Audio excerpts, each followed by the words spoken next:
17 मई 2025 को एक लड़का और लड़की की शादी होती है। धूमधाम से परिवार के लोग, रिश्तेदार, आसपास के सभी लोग उसमें शामिल होते हैं। दूल्हा जब अपनी दुल्हन को विदा करके लेके जाता है तब दुल्हन उसके साथ 13 दिन तक रुकती है। इसके बाद दुल्हन अपने घर चली जाती है और घर जाने के बाद फिर से उस दुल्हन को लाने की तैयारी चल रही थी। लेकिन अचानक से खबर पहुंचती है कि 10 जून 2025 को दुल्हन अपने प्रेमी के साथ भाग गई है। उस दुल्हन के जो पिता हैं वो नजदीकी पुलिस स्टेशन पहुंच जाते हैं, जो कि उत्तर प्रदेश के जिला बदायूं का बिसोली थाना लगता है। पुलिस ने इस मामले को गंभीरता से लिया और आखिरकार उस दुल्हन की और साथ ही उसके प्रेमी की तलाश करना शुरू कर देती है। पुलिस कई दिन के बाद आखिरकार उन्हें ढूंढ लेती है, तलाश कर लेती है और थाने पर लेके आ जाती है। और जैसे ही उनके आने की खबर लगती है तो ससुराल वाले भी और मायके पक्ष दोनों ही लोग इकट्ठा हो जाते हैं। दूल्हा भी पहुंच जाता है। दूल्हे से पूछा जाता है कि तुम क्या कार्रवाई चाहते हो, तो दूल्हा रोने लगता है। रोते हुए कहता है कि साहब, मुझे खुशी इस बात की है कि मैं राजा रघुवंशी बनने से बच गया हूं। मैं तो इसके लिए पूरी तैयारी कर चुका था। हनीमून पे जाने के लिए हम लोगों ने बिल्कुल पूरा प्लान बना लिया था और नैनीताल जा रहे थे। जैसे इसके भागने की और उसके वापस आने की खबर लगी, बस मुझे खुशी है, मैं कोई कार्रवाई नहीं चाहता। वाकई कोई कार्रवाई नहीं होती है। दुल्हन अपने प्रेमी के साथ चली जाती है। दूल्हा खुशी खुशी अपने घर आ जाता है। यहां दूल्हा अपने आप को जितना लकी मान रहा था, आज की कहानी जो मैं आपको सुनाने जा रहा हूं, शायद ये व्यक्ति इतना लकी नहीं था, क्योंकि जो इसकी पत्नी ने उसके साथ किया था वो वाकई सोनम की कहानी को एक बार फिर से याद कर देती है, ताजा कर देती है। आदाब, नमस्कार, सत श्री अकाल। मैं उस्मान सैफी। आज की जो सच्ची घटना मैं आपको सुनाने जा रहा हूं, ये सच्ची घटना है राजस्थान प्रदेश का एक जिला है अलवर, और अलवर जिले का ही एक थाना लगता है खेरली। खेरली बाईपास की ये सच्ची घटना है। बात कर रहा हूं 8 जून 2025 की सुबह लगभग 4 बजे के आसपास का वक्त रहा होगा। एक घर से रोने की, चीखने चिल्लाने की आवाजें आ रही थी, और जैसे ही आसपास के लोगों तक ये आवाजें पहुंचती हैं, आसपास के लोग तुरंत ही वहां पर पहुंचते हैं। एक व्यक्ति है जो कि टेंट का कारोबारी है, करोड़पति वो आदमी है। नाम उसका मान सिंह उर्फ वीरू होता है, उम्र जिसकी 47 साल के आसपास। उसकी तबीयत अचानक से खराब हो जाती है। आसपास के लोग मिलकर उस व्यक्ति को सीधा हॉस्पिटल लेके जाते हैं। हॉस्पिटल में उसका उपचार शुरू होता है और डॉक्टर साहब कहते हैं कि हम इसे बचा नहीं पाए, ये मर गया है। अब उसके मरने की खबर जो उसके रिश्तेदारों को, उसके परिवार वालों को पहुंच जाती है, तो परिवार वाले, रिश्तेदार ये सब परेशान थे। ये सोचकर कल तक तो बिल्कुल ठीक था, लेकिन अचानक से इसको हो क्या गया है। तभी घर वाले परेशान थे, लेकिन उसकी जो 2 बीवियां थी वो ज्यादा परेशान थी। अपने पति को याद कर करके वो बेहिसाब तरीके से रो रही थी, बिलख रही थी। वो कह रही थी कि बच्चों का क्या होगा, हम लोग कैसे करेंगे, कैसे होगा परिवार का भरण पोषण। पत्नियों के रोने की आवाजें जब घर वालों तक पहुंचती तो घर वाले, यानी कि इस मानसिंह उर्फ वीरू का जो छोटा भाई होता है, जिसका नाम खेमचंद होता है, खेमचंद जो निकटतम पुलिस स्टेशन होता है वहां पहुंचता है और जाकर कहता है कि साहब, हमें किसी पर कोई शक नहीं है, मेरे भाई की किसी से कोई दुश्मनी नहीं है, और बस हम ये चाहते हैं कि आप इस मामले की एक बार जांच कर दीजिए। यदि कोई दोषी हो तो उसको गिरफ्तार करके जेल भेज देना, यदि कोई दोषी ना हो तो कोई बात नहीं है, बस हमारी तसल्ली के लिए आप इस मामले में एफआईआर दर्ज कर लीजिए।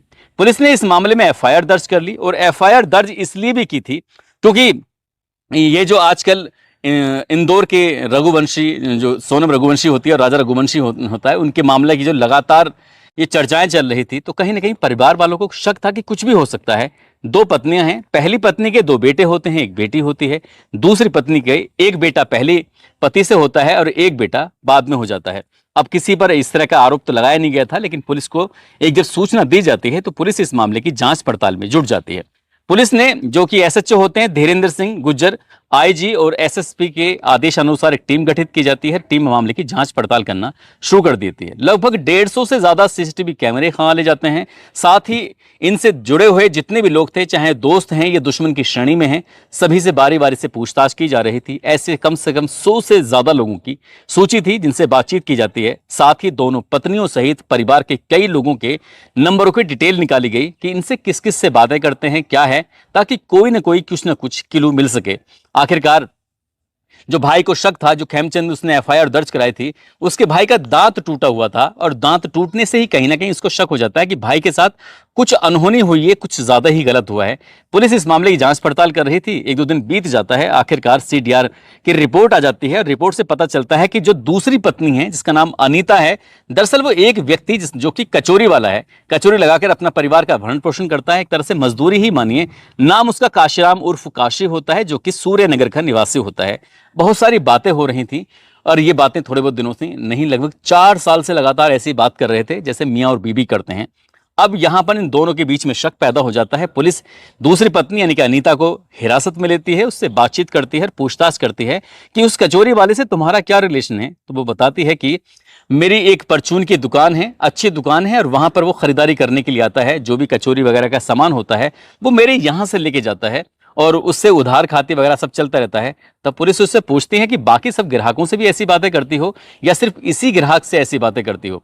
आखिरकार पुलिस ने जब उस महिला से सख्ती से पूछताछ करना शुरू किया है तब वो कहानी बताती है। दरअसल उस महिला को मर्दों की लत लग चुकी थी। लत ऐसी कि पहले उसकी शादी होती है, उससे एक बेटा पैदा हो जाता है, उसका पति पहला वाला उसे पसंद नहीं आता।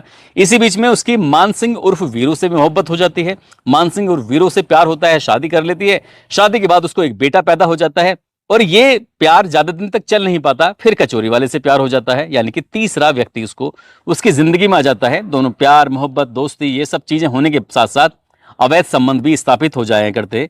और जब जब इनको मौका मिलता था, जब जब अकेले होते थे, तन्हा होते थे, तो वो कचौरी वाला भी इसके पास आ जाया करता था, जिसका नाम काशीराम उर्फ काशी होता है। आखिरकार इनके प्यार, मोहब्बत ये सब चल रहा था और एक साल पहले, इस घटनाक्रम से एक साल पहले, आखिरकार उसके पति यानी कि वीरू को ये पता चल जाता है कि उसकी पत्नी अनीता का काशी के साथ कुछ चक्कर चल रहा है, इनके अवैध संबंध है। उसने इस बात का विरोध किया और उसने मिलने पर, उनके बात करने पर पाबंदी लगा दी। उसने कहा कि कोई भी तुम्हारी दुकान पर खरीदारी कर सकता है लेकिन काशी नहीं आएगा। इसी बात को देखते हुए आए दिन घर में झगड़ा होता था, फसाद होता था। जब काशी को लगने लगा कि वो अपनी प्रेमिका से यानी कि अनीता से मिल नहीं पा रहा है, तब इन दोनों ने प्लान बनाया कि क्यों ना इस वीरू को रास्ते से हटा दिया जाए। और इसके लिए तारीख तय की जाती है और पूरी प्लानिंग की जाती है। प्लानिंग कुछ इस तरह से होती है कि भविष्य में ये कभी पकड़े नहीं जाएंगे और सटीक प्लानिंग के साथ आखिरकार वो तारीख आती है। 7-8 जून 2025 की वो रात थी। जैसे ही ये वीरू अपनी पत्नी के साथ कमरे में सोने के लिए चला जाता है तो इसने मेन दरवाजा, एक पहली पत्नी अलग रहती थी, दूसरी पत्नी अलग दूसरे घर में रहती थी। अब ये जब दूसरी पत्नी के साथ है, 7-8 जून 2025 की उस रात में दरवाजा खुला हुआ था। अब यहाँ पे प्रेमी अपने साथ 4 किलर्स को लेके आता है, जिनको उसने 2 लाख रुपए की रकम दी हुई थी कि आज एक आदमी को निपटाना है। आराम से बैठ के तसल्ली से शराब पीते हैं। शराब पीने के बाद फिर वो कत्ल करते हैं। अब यहाँ कत्ल करने में जो वीरू का कत्ल होता है उसमें काशी की भी पूरी भूमिका थी और उसकी जो प्रेमिका यानी कि मरने वाले की जो पत्नी है अनीता, उसकी भूमिका होती है। वो हाथ पैर पकड़ते हैं और उसके बाद फिर तकिए से और तौलिए का रस्सा बना के गला घोंटा जाता है। और इसी बीच में जब वो अपने बचाने की कोशिश कर रहा था तो इसी बीच बचा में जब उसको घूंसा मारा जाता है तो उसका दांत टूट जाता है। यहीं से मरने वाले के भाई खेमचंद को शक होता है और वो पुलिस में एफआईआर दर्ज कराता है। पुलिस मामले की जांच करके आखिरकार दूसरी पत्नी को गिरफ्तार करती है, उसके प्रेमी को भी गिरफ्तार करती है और प्रेमी के साथ जो 4 और लोग थे उनमें से एक तो इस खबर के पढ़े जाने तक गिरफ्तार कर लिया जाता है। बाकी अन्य की भी तलाश शुरू हो जाती है। और जैसे इस घटनाक्रम का खुलासा 15 जून 2025 को होता है, अगले दिन अखबारों के माध्यम से लोगों को पता चलता है, तो वही कहानी याद आने लगती है मध्य प्रदेश के इंदौर शहर की। सोनम रघुवंशी किस तरह से अपने पति को लेकर लगभग 2200 किलोमीटर दूर शिलोंग जाती है और वहां अपने प्रेमी के 3 दोस्तों के साथ मिलकर अपने ही पति का कत्ल करा देती है। और इस बात की कहानी आज पूरी दुनिया जान रही है। और जब जब पतियों को मारने की कहानी सामने आती है तभी लोग चर्चाएं करना शुरू कर देते हैं। दोस्तों, इस पूरे घटनाक्रम को सुनाने का उद्देश्य किसी को परेशान करना नहीं है, किसी का दिल दुखाना नहीं है, बल्कि आपको जागरूक करना है, आपको सचेत करना है। आप जहां भी रहें अपना ख्याल रखें, सुरक्षित रहें। जय हिंद, जय भारत।